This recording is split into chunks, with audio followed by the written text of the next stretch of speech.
ఈ మొక్కలు చూస్తే మీలో చాలా మందికి అయితే తెలిసే ఉంటుందండి, ఇంకొంతమందికి అయితే తెలియదు కూడాను. పల్లెటూరులో ఉన్న వాళ్ళకైతే బాగా తెలుసు ఇవేంటనేవి.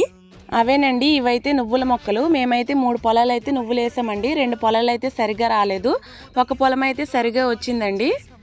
ఇక్కడైతే మా అమ్మ నాన్న అయితే నువ్వైతే తీస్తున్నారండి. నేను కూడా కొంతసేపు అయితే తీసాను.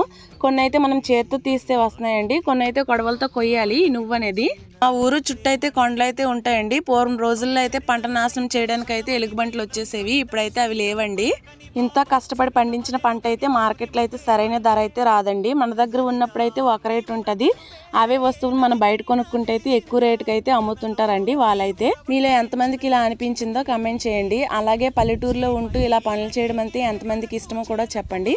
మరిన్ని ఇలాంటి వీడియోస్ కోసం అయితే మన ఛానల్ని ఫాలో చేసి సబ్స్క్రైబ్ చేసుకోండి.